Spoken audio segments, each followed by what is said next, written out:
Today I will be talking about time and wine in Horace. I'm sure many of you will remember Horace from your time in Cambridge, and perhaps even more of you will remember wine from your time in Cambridge. Now, Horace is a poet who hardly needs any introduction. Just to be sure, I will quickly summarize his career in a sentence or two. Horace is a poet who left a diverse output to us. He wrote satire, he wrote epistles, and he also wrote lyric poetry in his odes. So his lyric poetry is an attempt to write something that prior to him only Greek poets had achieved. So Horace wants to do a project here that rivals the likes of Pindar and Alcaeus and Sappho. So that is his lyric poetry.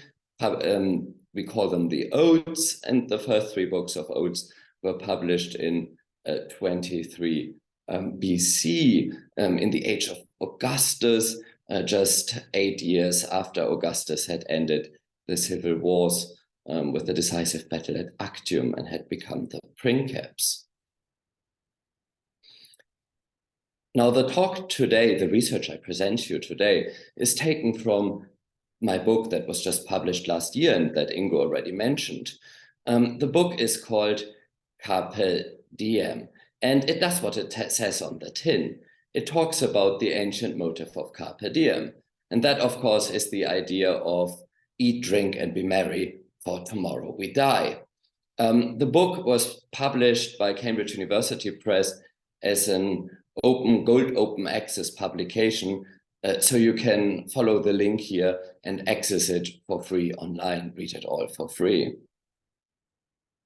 Now, the irony of my research was not lost on me. I kept writing about poems in which we are told to party, to listen to music, to dance, and to drink a lot of wine. While I was reading these poems, I was mainly sitting in an eternally silent library here at the Sidgwick site. So what I present to you today is a study about wine, but a study very much fueled by coffee. And one big thing I wanted to achieve in this book is that I try to combine the close analysis of poems, of written material, with the analysis of material culture, of other forms of cultural products. So I also looked here at gems, at artworks, at inscriptions, at monuments, and also at wine labels and wine storage. And that's the theme of today. So today I'd like to show you how my research combines interpretations of literature alongside interpretations of other forms of cultural production. So to give you an outline of the talk, it falls into two parts. I will first talk about wine labels and what Horace does with them, and then I will talk about wine storage and what Horace does with that. Now, the thing is that some writers just keep mentioning wines. One of them is Ian Fleming, the writer of the James Bond novels. So here's a bit from Goldfinger, and here we have Goldfinger inviting James Bond over for a meal, and two attendants cleared away the plates, and then they brought roast duckling and a bottle of Mouton Rothschild 1947 for Bond. Mouton Rothschild 1947, that is a very specific, particular type of wine. Why does Goldfinger serve this wine?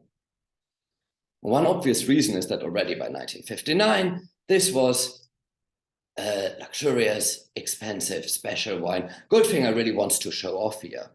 Apparently 1947 was a particularly good wine for Bordeaux, so it is a special wine he serves to James Bond here. There's another thing that is special about this wine. I give you here a picture of the bottle as well as of the wine label. The thing with this wine grower Mouton Rothschild is that ever since 1945, they invited a different artist for each year to design the label. That includes everyone, all famous artists you could think of, such as Pablo Picasso, Andy Warhol, Marc Chagall, Joan Miró. And here in 1947, you can see just at the top of the wine label an artwork of the well-known French artist Jean Cocteau. What you can see, the very center of this artwork are some golden grapes. I think this golden wine label with golden grapes must have had some special appeal to Goldfinger, right? Who would have liked all the gold in there. Indeed, at the same meal, he serves another wine to Bond, a German wine from the Mosel, a Goldtröpfchen, so literally golden droplets. So it seems Goldfinger is very much interested in wines that have something to do with gold. And what I hope I could have shown to you here with this opening slide is that we have here a wine label, a physical object that inspired some literature, if literature is the right word for this James Bond novel. Now, what follows, we will move on to Rome. And I want to show you how in Rome, too, we can see that wine labels, that material culture influenced writing. So take a look at the picture here. This is a photo I took of the broken off neck of an amphora, a Roman amphora. I took this picture at the Pompeii exhibition at the Ashmolean a couple of years ago. Some of you might have seen it. And if you look at this broken off neck of an amphora, I'm sure you can make out some letters there. I think the first three letters at the very top are quite clear. It says Foxtrot, Alpha, Lima, FAL, right? And that is an abbreviation. It stands for Falernum. Falernum is an appellation of a top-notch Roman wine. Horace mentions it repeatedly in his poetry. And then the next word is Lucretianum. That refers to the wine grower of this wine, a chap called Lucretius, not to be confused with the poet Lucretius. And then finally, it says El cornuficio consule. Now, this is one of our beloved ablative absolutes. And what it means is the year when Cornuficius was consul. That is the year 35 BC. So that gives us a date for this wine. It's a wine from the year 35 BC. So what we have here in essence is a Roman wine label. And it gives us just the sort of information we also expect to see on a modern wine label. It tells us the appellation, it tells us the wine grower, and it tells us the vintage. Now, we are lucky that just over 160 of such wine labels survive on amphoras and on amphora shards. And the term wine label is slightly confusing because it's not actually something that is attached to the wine, but as you could just see on the previous slide, these are just words written in ink right on the amphora, often in red ink, sometimes in black ink. One important thing to stress here is that not every wine in Rome received a wine label. This was really something for the most expensive, valuable wines, the Grand Cru, if you will. So most wine in Rome was just drunk young and cheap and never received any label. Only the Grand Crus received a wine label. And Romans started drinking these Grand Crus already quite early on. The earliest wine label that survives comes from the year 160 BC. And that is the amphora here. You can see that is rotting away in storage in an Italian museum where I took the picture. This is an amphora with a wine label from the year 160 BC. And that is a wine that Cicero praises. So isn't it amazing to think that this amphora would have once contained a wine that Cicero was banging on about? Okay, everybody knows that some years are better for wine than other years. Just think again about Goldfinger serving a 1947 Bordeaux to James Bond. Now, what is the Roman equivalent for a great year for a 1947 Bordeaux? Now, the answer is right here on the slide. It is the so-called Opimian wine. This is the most famous wine from Rome. It's the wine from the year 121 BC, when Lucius Opimius was consul. And there are two wine labels that survive from this year, though none of the wine. Romans kept drinking this wine still 200 years after it was made. But by that time, the wine had reduced to some thick liquid that Romans couldn't drink on its own anymore. Instead, they added small drops of this liquid to other wines and mixed it. a bit like people might use in our days Angostura bitter to spice cocktails. There's one more thing I'd like to tell you about the Opimian wine. 121 BC was not just any random date in Roman culture. It was a historically extremely significant date. It was the year when the tribune of the people, Gaius Gracchus, was killed. And Lucius Opimius, the consul, had a lot to do with that. It was Lucius Opimius who promised that anyone who brought him the head of Gaius Gracchus would receive the equivalent weight in gold. And this is what happened. Lucius Opimius got the head and he gave the gold, and Gracchus was killed. Now, what we can see now with lots of Roman authors who mention the Opimian wine is that the mere mention of this wine immediately evokes the memory of this year, immediately evokes the historical events of this year. And this is something very special about Roman dates that doesn't quite work with our dates, right? When Romans speak about a wine from the year of Opimius, they might immediately think, what did Opimius do in that year, right? Roman years are always named after two consuls. And these consuls were the men in charge. So mentioning the year immediately brings about memories of what they might have done. Now, I just said that that our dates don't quite work like that. But here I have a date that comes at least somewhat close to that. So what we have, so this is about the year 1945. We all know what happened in 1945. It was the end of the Second World War. Now take a look at this quotation here that I took from a website about wines. There it says, Chateau Mouton Rothschild, 1945, is a stellar example of a truly great vintage. And to celebrate the Allied victory and to mark the return of Baron Philippe to his estates, he, that is Baron Philippe de Rothschild, commissioned the artist Philippe Julian to illustrate the wine's label with a V for victory. So here you can see the label from 1945 with the V for victory. So what we have here is something that comes at least close to what I just described with the Opimian wine.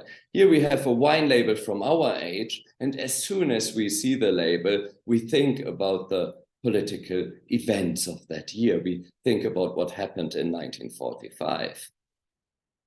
Now let's move on to Horace and see what Horace does with wine labels and wine storage and old wines. So here we have an ode of Horace, and he has a banquet. He wants to celebrate because Augustus, who had been absent and who was in Spain, is now returning back to Rome in 24 BC. This is a happy occasion for Horace.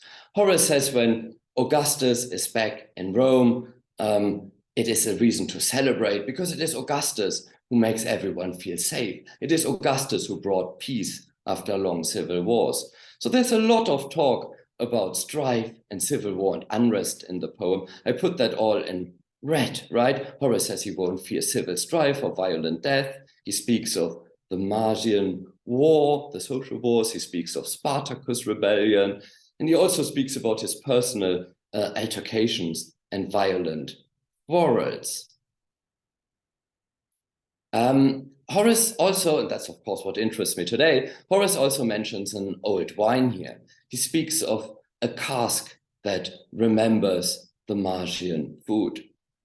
And there are three things I'd like to say about this wine. Well, the one thing is, what Horace serves here is again an old, valuable, special occasion sort of wine that he serves for a special occasion here. Number two, the wine here is a witness and a survivor of strife, of inter-Roman warfare. It's a wine that remembers the civil war, a war that Romans in the early 1st century fought against their Italian allies. So it's a wine that survived Spartacus's rebellion. In that sense, the wine is a lot like Horace, another survivor of civil wars. Horace himself took part in the civil wars. He fought with Brutus at Philippi. At that time, he fought against Augustus. So the wine and Horace are survivors of civil strife.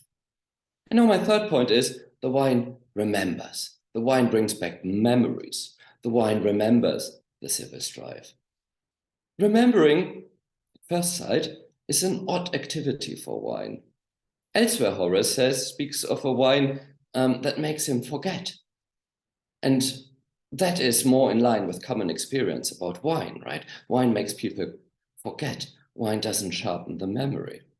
And let's take a look at another look at the wine here. Horace speaks of a wine that remembers the Magian War, but the word in Latin that Horace uses for war is interesting here. Horace doesn't use the standard Latin word for war, which is bellum, and instead Horace says duelli. So this is an archaism. This is a word that already sounded old in Horace's day.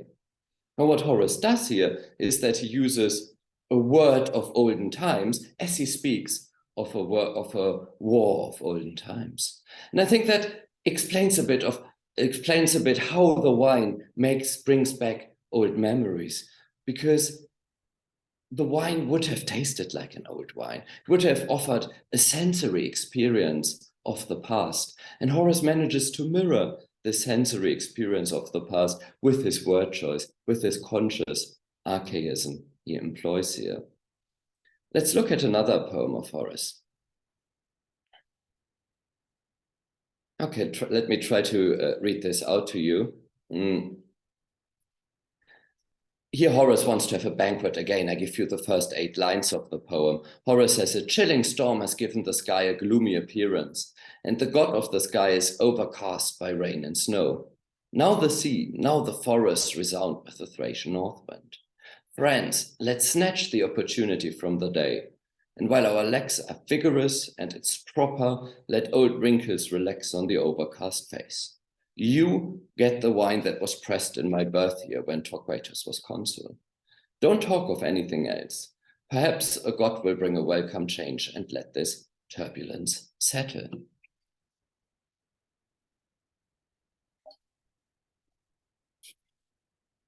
Okay. So Horace again asks for a special wine here. He asks for a wine that is as old as he is. Horace was born in the year when this wine was made. And what is the reason for this specific wine? Why does Horace want to serve a wine that is as old as he is? Scholars have offered lots of different explanations for that. Some of them are rather elaborate and involve huge backstories that are just not there in the poem. Let me offer an extremely simple solution to you instead. Horace chooses this wine because it is delicious. I think this is how you choose a wine. Now, what do I mean by that, by a delicious wine? What I mean is that this wine has just the right age for being drunk. The wine is not too young and it is not too old. It is just the right time to drink it. In that sense, the wine has even more in common with Horace. Just have a look at the sentence prior to the one I put in bold. There Horace says, and while our legs are vigorous and it's proper, let the old wrinkles relax on the overcast face. So in that sentence, Horace said that now is the right time for him and his friends to drink and to celebrate before they get too old. So the wine now has the right age to be drunk, I would argue, before it gets too old, just as Horace and his friends want to party now before they get too old. There's one more thing I'd like to tell you about the wine here. Horace says, let's snatch the opportunity from the day. What I'd like to argue here is that Horace here engages with a Greek concept of time. I suppose you might know that there is a Greek concept of time called kairos, which describes the right moment, the opportunity, in contrast to chronos, the duration of time. Here you can see a depiction of the personified kairos, the divinity kairos. And if you look at it, you can see that this divinity has a rather peculiar hairstyle. You can see that there's a lock that falls into his front, but then the back of his head is bald.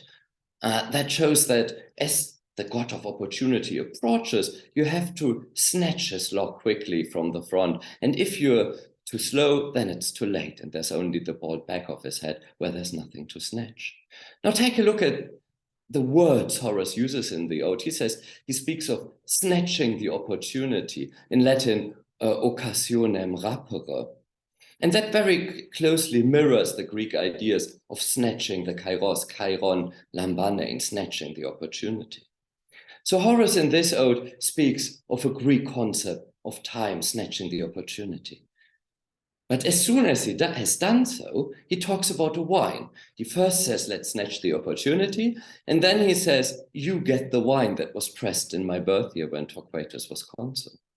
And as we have seen, the wine is not only something to drink and to celebrate, but it is also very much a date, a unit of time. And more than that, it is a Roman date, a Roman concept of time, a Roman consular date. And yet, snatching the opportunity and getting the wine from the consulship of Torquatus is one and the same thing for Horace. So what Horace does here is that he blends a Greek concept of time, kairos, with a Roman concept of time, consular dates. And that's one way of how Horace achieves to write this Greek-style lyric in Latin, to become a Roman Alcaeus, a Roman Sappho.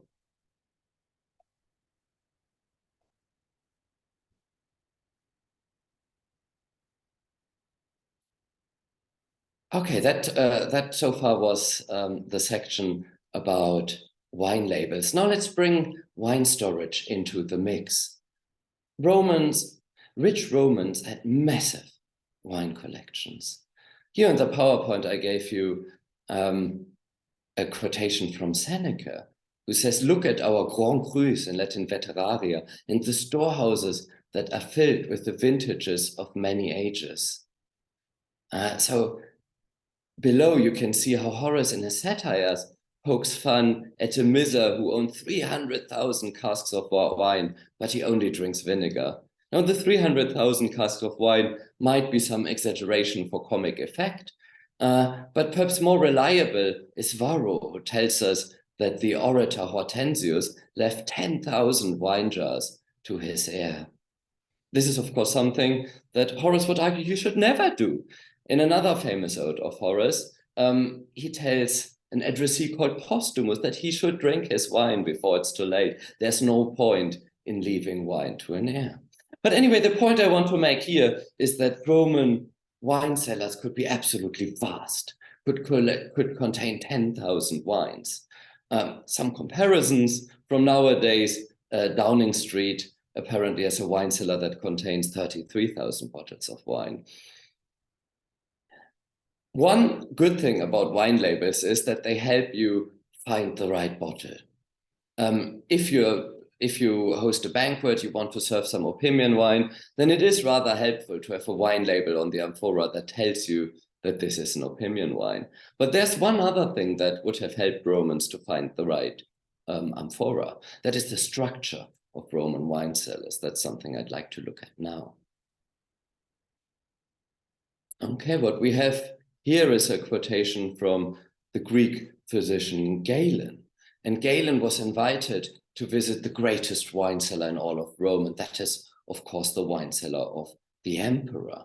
This is what Galen has to say about the emperor's wine cellar. It says, for the best things are brought to the emperors from everywhere, and from these again the best will be chosen. Thus I read the age written on the jars of each of the Falernian wines, and had a taste of all those which were more than 20 years old. And from these I went further until the wines had no bitterness in their taste. Okay, so what we hear essentially is that a Roman wine storage place would have looked like this. The oldest wines would have been at the back of the cellar, and the youngest wines would have been at the front. And then one could have done what Galen does and slowly walk through this wine storage place, or slowly drink one's way through the wine storage place. And at the same time, one could read the years, the consular years on the wine labels. Now, what I'd like to argue here is that wine cellars were like a drinkable calendar. And what do I mean by that? Think about what a calendar is. A calendar is essentially a list of years, an orderly sequence of years, one year written after another in sequence. This is also what we get here in the wine cellar, an orderly list of years. The only difference is that here they are spread out over amphoras. And I think we shouldn't be too surprised that we can recognize the grit of the Roman calendar in the wine cellar, because we can also recognize the grit of the Roman wine cellar in other parts of Roman culture. Just think about Roman annalistic historiography. You might be familiar with Tacitus, with Livy, and how they write history. At the beginning of each section, they would mention who the two consuls of the year were. And then they say what happened in that year, and they move on to the next two consuls. So what we can see in Roman historiography is the grit of the calendar. Roman historiography is a bit like the calendar that tells us more about the man behind the dates. And I would wish to argue that we can see the same grit of the Roman calendar here in a wine cellar. Okay, let's move here to an ode of Horace, because what I wish to argue now is that Horace shows some awareness of the Roman wine cellar and that he employs that for his purposes. So here Horace again wants to have a banquet, or rather he addresses a man called Dellius, and he tells Dellius, if you're the sort of person who likes to enjoy his life, then you probably regularly enjoy some outdoor feasts. And at these feasts, you like to enjoy yourself, and now that's the underlined bit, you like to enjoy yourself with the Falernian vintage wine from the back of your cellar. If you look at the Latin expression, it is a rather curious expression. Literally, Horace says here, treat yourself to an interior label of Falernian wine. But already a reader of Horace in the 3rd century AD could tell us that what Horace means by this curious expression is an old wine from the back of the cellar, an old wine with an old wine label that sits at the back of the cellar. So what Horace shows here is some awareness for the space of a Roman wine cellar. He shows some awareness for how the wine cellar can work as a drinkable calendar, right? The space he evokes here is like the space we saw that Galen, the Greek physician, described on the previous slide. And what I'd like to argue today is that for Horace, the wine cellar is like some storehouse of memory that he keeps accessing. Whenever there's a holiday, whenever there's a celebration in Horace, whenever he mentions the Dies Festus, he serves a vintage wine. So whenever there's a celebration, he accesses this storehouse of memory. He brings a wine from the past to the joy of the present banquet, and then that all blends the present moment with the past memories. So let's look at another poem here of Horace, another banquet poem. And Horace here invites a love interest of his to have a banquet with him. He invites a woman called Lyde to a banquet. And Lyde still isn't convinced. She hasn't really bought into the date yet. She's still hesitating, hasn't made up her mind to join Horace at the banquet. So here, the section you can see on the slide here, that's how Horace tries to convince her. He says, you can feel that the midday sun is about to enter its downward course, and yet, as if the winged day were standing still, are you hesitating to snatch, diripere, from storage the sluggish amphora from the year that Bibulus was consul? Again, it's an incredibly specific wine, a wine from the year when Bibulus was consul. What Horace refers to here is a wine from 59 BC. This is the year when Julius Caesar, for the first time, and Marcus Calpurnius Bibulus were consuls. Let me tell you a bit more about that wine. Okay, so Caesar and Bibulus were co-consuls, but though they were co-consuls, they were no friends. Caesar had an ambitious political program, and Bibulus was a conservative and wanted to have none of it. He attempted to block all of Caesar's political plans by procrastinating.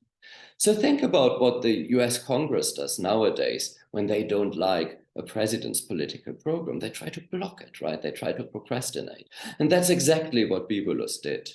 But Bibulus went to extreme length in procrastinating.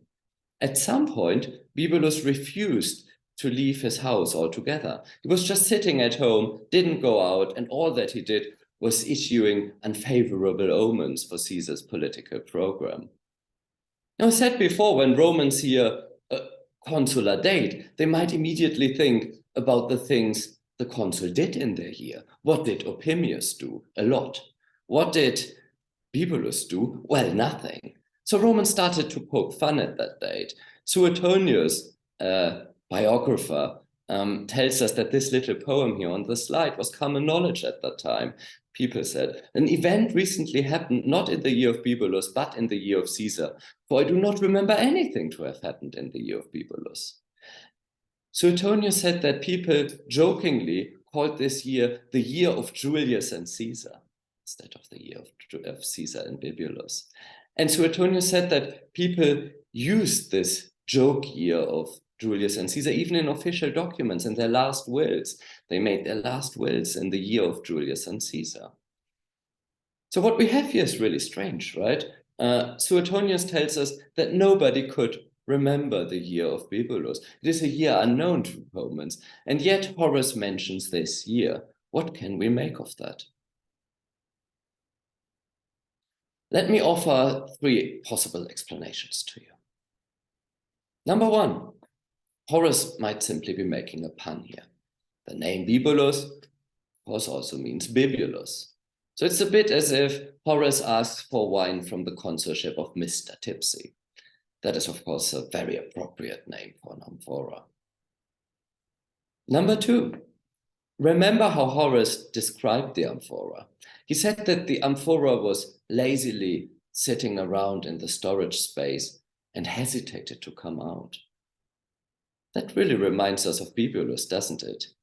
Who also just sat around in his house and refused to go out. So here the wine evokes memories of the politics of the year.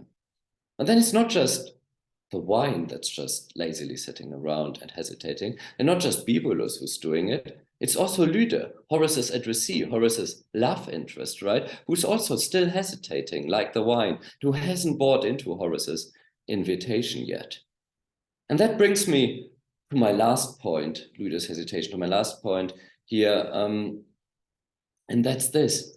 The poem is about two elusive moments in time.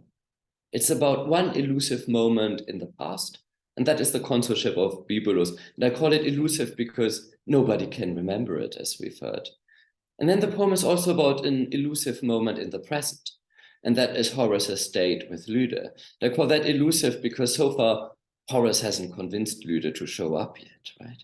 But what Horace now tells Lyde is to really go for the bottle, to really go for the amphora, to snatch it, deripere. He uses a very strong, almost violent word, different from the words he uses elsewhere for getting wine.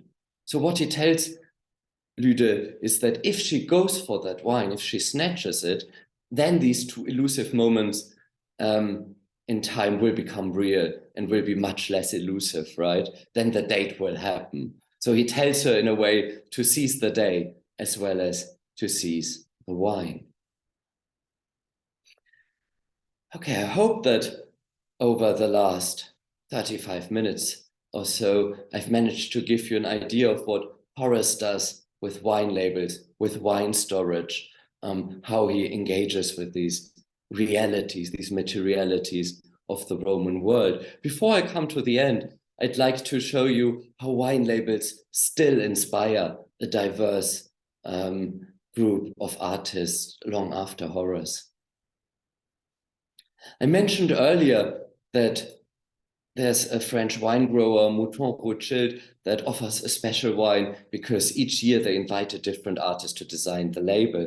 Right, I mentioned that Andy Warhol, Pablo Picasso, Marc Chagall have all designed a label for this wine grower. Now I give you here 3 examples from this winemaker as well as an example from another winemaker. And here you can see what artists can do with wine labels. So the first example here is Jeff Koons. And Jeff Koons here is evidently inspired by the ancient world, right? He puts a wall painting from Pompeii on the label, and he adds by himself this little boat there, making it look a bit like a kitschy scene from a Mediterranean holiday, quite in line with his other artworks. There's perhaps a bit more to it. He might also be punning here on the word vessel. He puts a boat there, and vessel is a word for boat, but of course vessel is also a word for container of wine, a wine vessel. And that is just the sort of pun we can see all over Greek sympathetic poetry. So I think this is a pun people would have really appreciated at Greek banquets. Now my second example here is from the Indian-British artist Anish Kapoor. I give you the whole bottle, and what he did is just drew these two red spots there. But the effect is that the paper wine label suddenly just looks like the reflective glass bottle. It all looks like a reflection of a glass bottle with some wine inside. So what Kapoor here achieves is that he makes some artwork on paper, but in the end it looks a lot like some of his other famous artworks that he created with reflective materials, with mirroring materials, with steel and the like. And here's a third example that I'd like to say a bit more about. This is by a Korean artist called Liu Fan. And Liu Fan belongs to a movement of Korean monochrome art. Now, one thing that Korean monochrome art does, as you might have guessed from the word, is that it employs a very limited color palette, right? Here he uses just red for the color of the wine. Another thing that Korean monochrome art does is that it is extremely interested in the materiality of artworks. It is incredibly interested in the process of turning rough materials into art. So I'm not sure you've ever held traditional Korean paper, hanji, in your hand. It has this sort of beautiful rough texture. And what some Korean monochrome artists try to do is bring out natural properties of this material with their artworks. Liu Fan likes to draw some connections between his way of making art and the way of making wine, that it is both about transforming materials into something new, that it is both about the process of doing so. And I think this also resonates very well from what I've told you about Horace today, who is fascinated with the materiality of the Roman world, with the wine labels and the wine storage places. There's another thing that is characteristic for monochrome Korean artworks, and that is that they have been heavily influenced by calligraphy, so an art of writing. In a way, what these artists do is almost akin to an artwork of writing. And again, I think that that chimes quite well with what Horace turns wine labels into written forms of art. Okay, my last example here comes from Yoko Ono. And as you can see, she puts the words from John Lennon's song, Imagine, on the wine label, right? As you will know, Yoko Ono is John Lennon's widow. She's also an artist in her own right. And here we have the words Imagine from John Lennon on a wine label for Chianti. What Yoko Ono does here is almost the reverse of what Horace does, right? Horace turns wine labels into lyric, and Yoko Ono takes lyrics and puts them on a wine label. So much about some modern art that is still fascinated with wine labels. Now, to wrap things up, let me offer some conclusions to you. I think I've shown that Roman Grand Crus featured wine labels with consular dates. And I've emphasized that consular dates are particularly Roman type of date, a date that is characteristic for Roman culture, that evokes the names of great patricians, that makes Romans think about the deeds the consuls did in the year that was named after them. It's a date that is about the principles of collegiality, republican principles, as there are two Roman consuls, and all of that are Roman things that Horace brings to his Greek style lyric, right? One big argument I've made today is that large wine storage places in the Roman world are, structurally speaking, like drinkable calendars. When it comes to Horace's poetry, I'd like to stress 3 points I've talked about today. The one thing is that Horace introduces these Roman dates for his Greek style lyric. Horace aims to become a Roman Alcaeus, a Roman Sappho, a Roman Pindar. In doing so, he employs these Roman dates. Another important thing is that wine is a seasonal product, right? Wine from different years carries different tastes. It's harvested in a particular year, but it can be preserved. It can be stored for a long time. In that sense, it is a lot like Horace's poetry. Horace's poetry is about moments in time. It is about a holiday here, a celebration there, the opening of a temple. But while it is about these special moments in time, they can be preserved in his book poetry. They can be accessed later. Horace already foresaw that people would read them many, many years after he had composed these poems. And finally, I've argued that wine cellars are like a storehouse of memories, that they contain amphoras that have dates and memories written on them, and that Horace brings these memories to his present feast. Okay, thanks so much for listening to this talk today, and I'm looking forward to your questions. Great. Thank you very much, Robert, for this extremely stimulating and inspiring talk. I personally don't have a wine cellar, but I went to our sink and brought out a bottle, and I hope everybody in the audience will have done the same, and we can now enjoy debriefing on the paper while you're sipping away at your wine. As I mentioned at the beginning, the way this works is that you type your questions into the Q&A or chat box at the bottom of your Zoom screen, and I will then read them out and pass them on to Robert, sorry, to Robert for answering. And I see that the first one has already sort of arrived, and the question, Robert, is, was Horace as popular with his contemporaries in succeeding Roman generations as he is today? Yes, a good question. And it is a question that is still debated, how popular Horace was, and in particular, how popular his lyric was, the odes that I've been I've been talking about today. There is a statement of Horace himself where he expresses disappointment with the reception, and some people like to make a great deal out of that, how we turned away from lyric after that, how people didn't get it, how disappointed he was. But it's always difficult to say whether we can take poets at their word with statements such as that, which are often linked then to current projects. What we do know is that sort of a generation later, Ovid, who still lived under Augustus as well as then under Tiberius, he mentions Horace as the great lyric poet in a list of poets. We also know that Quintilian says that Horace is Quintilian. He tells us that Horace is the only Latin lyric poet that is worth speaking of. So there's certainly some appreciation. Another way of finding out how popular a poet is to try to see where later poets, later writer allude to his work, which might give us an idea how much they were read, how well known they are. And there we can see quite a lot.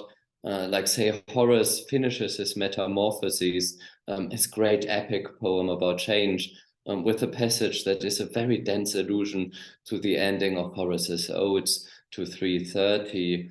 And that's something, and allusions to Horace we can see a lot even in prose writers. In Seneca, there are some allusions, though somehow Seneca is very happy to quote Virgil openly, but to allude to Horace in secrecy. And then even in late antiquity, we can see allusions to Horace in Latin poetry. Great, thank you for that. I don't see any further questions from the audience, so please sort of keep them coming.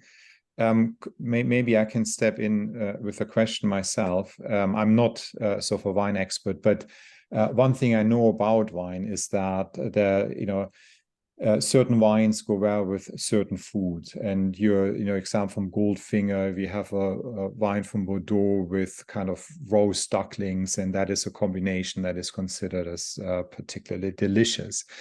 And in your talk about the way that the Romans used their wine, that kind of connoisseur aspect didn't seem to matter at all. I mean, it's all about as you were saying, that's old, that is expensive, that has a certain memory. Do we have a sense that the Romans thought certain foods would go particularly well with certain wines, or is that sort of a more recent development? Yeah, I suppose one reason why you got this impression from this talk today is that Horace doesn't really talk much about food in the odes. He mentions in one ode how he prefers the simple diet of vegetables, but that has a lot to do with the genre of poetry. Horace avoids talking about food in the odes just because talking about food seems a bit too vulgar for the type of poetry he has there. We see lots of food in Roman literature in the sort of dirtier genres, right? In his satires, there's a lot of talk about food and wine. We see it in comedy. We have a lot of talk about food, right? But that's something that Horace really avoids in the odes. And as I said, one reason is this charge of vulgarity. Another reason is because his odes always walk this fine line between looking very Greek and then being Roman. And one way of making them look very Greek is by looking back at Greek symposia that are just not about food at all, right? So when we do look at other Roman texts, then we can see a lot of food and wine in conjunction, right? We can see how Juvenal mentions famous vintage wines at a feast where he is invited, and he says, "Oh, it's not just that the host who likes to pamper himself but gives very poor, unpleasant food to his clients." He says it's not just that he serves the best wine for himself, it's even that he serves better water for himself. and then we can see more in Horace, where in one of his satires we even get the idea of a certain wine that is recommended for cooking a certain dish, where you pour it in. So yes, there are some lines drawn there. Great, thank you. In the meantime, we have another question from the audience. It's a quite personal one, I'm afraid.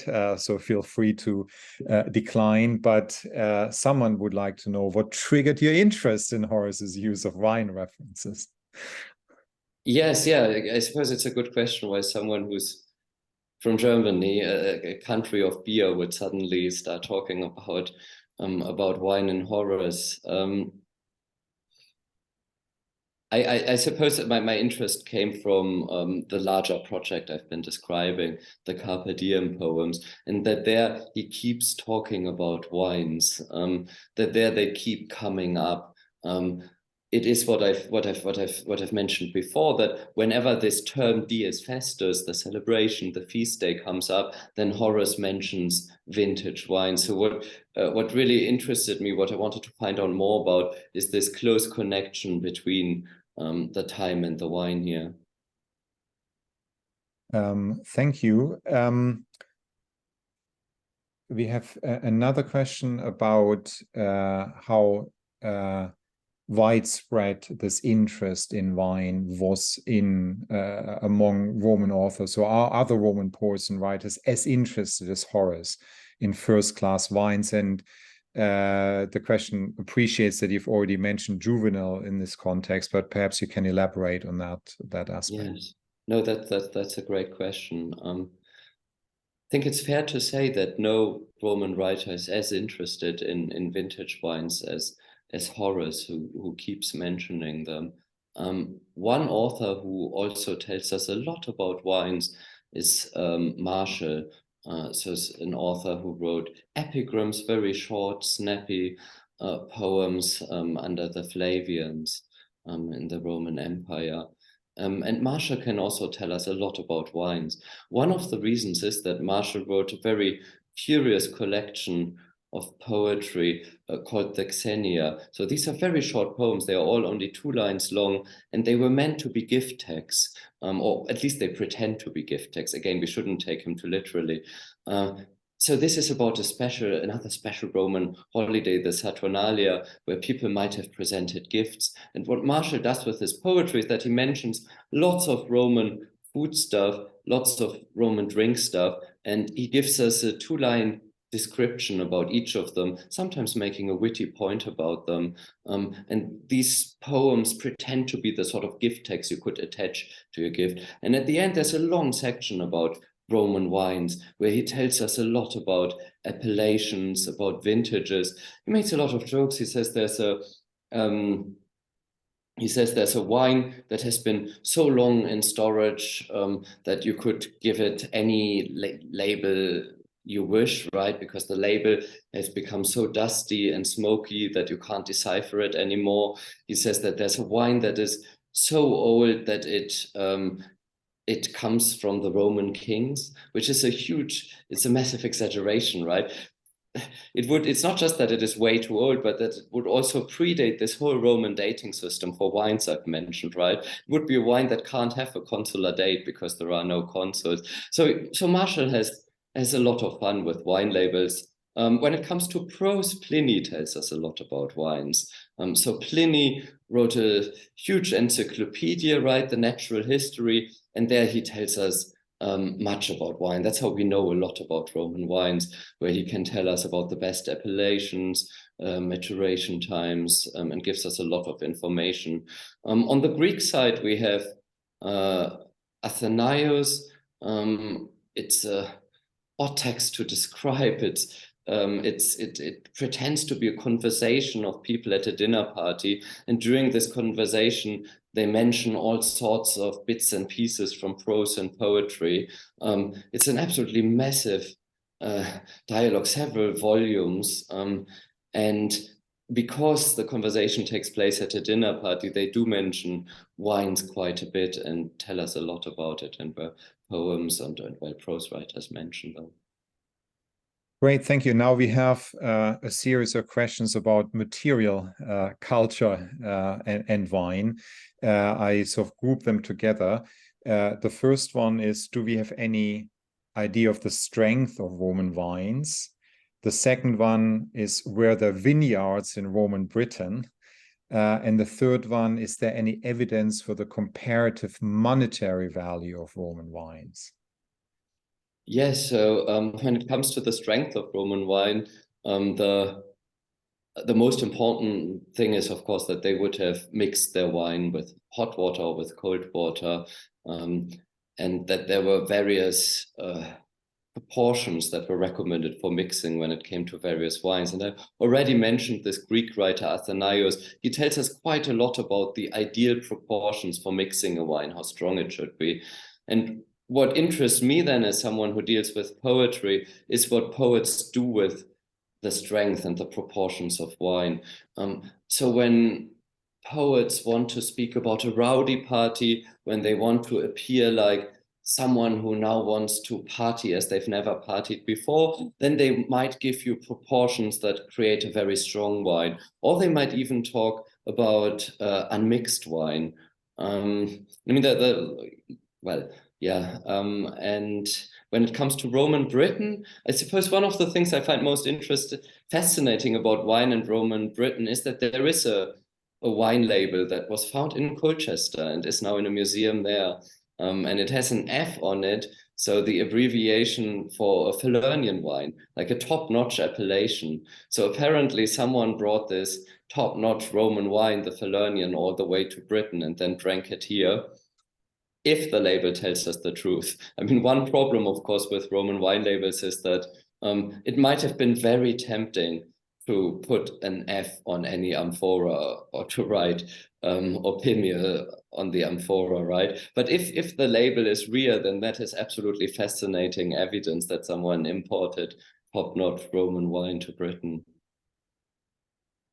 About the monetary value, do you want to add anything? The monetary value of Roman wines, yeah. Yes, the monetary value matters quite a lot for Romans and for Horace in particular.